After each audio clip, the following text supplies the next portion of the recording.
Selamat pagi, saudara-saudaraku yang dikasihi dan juga diberkati oleh Tuhan Yesus. Kasih Tuhan seperti lautan yang luas, yang tidak bertepi. Puji Tuhan, karena kita adalah orang-orang yang sangat dikasihinya. Saudara pernah marah? Saudara pernah marah? Tentu saja, nampaknya setiap orang pernah marah. Ketika kita menghadapi sebuah situasi dalam hidup kita yang tidak sesuai dengan kemauan kita, yang tidak sesuai dengan keinginan atau harapan kita. Ketika kita menghadapi situasi yang tidak beres, yang membuat kita terganggu, ketika mungkin kita mendengar kata-kata orang tentang diri kita yang buruk, dan lain sebagainya. Ketika kita tersinggung dengan sikap hidup orang lain, kita bisa menjadi marah. Emosi kita terpancing.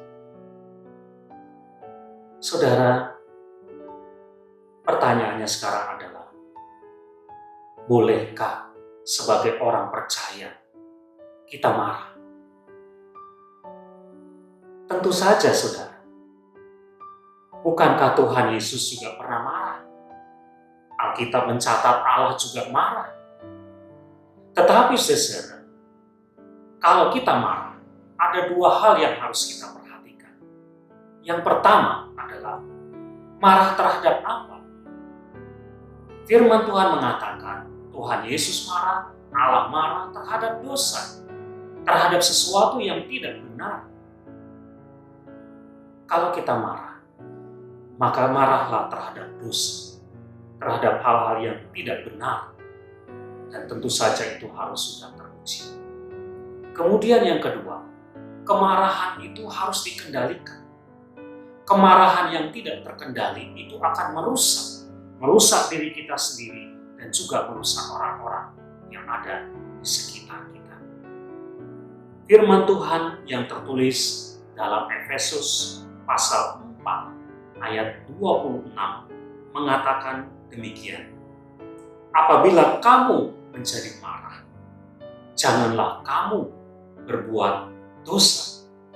Janganlah matahari terbenam sebelum padam amarah. Saudara, kalau kita marahlah terhadap sesuatu yang salah, yang dosa. Tetapi kita sendiri tidak boleh berbuat dosa. Orang yang marah kadang-kadang pikirannya pendek dan punya kecenderungan untuk melakukan kesalahan. Hati-hati, kita mau belajar. Yang pertama, ketika kita marah, jangan kita berbuat dosa. Kemudian yang kedua, kemarahan itu harus dikendalikan, harus dibatasi. Jangan matahari terbenam sebelum padam amarah. Kendalikan diri kita. Kemarahan itu harus dibatasi. Mari kita belajar dari teladan Tuhan yang begitu besar mengasihi kita. Walaupun Allah marah terhadap dosa-dosa kita, tetapi ketika kita mau memperbaiki kehidupan kita, maka Allah membatasi kemarahannya itu. Karena kasihnya kepada kita begitu luar biasa. Kendalikan dan batasi kemarahan itu. Amin.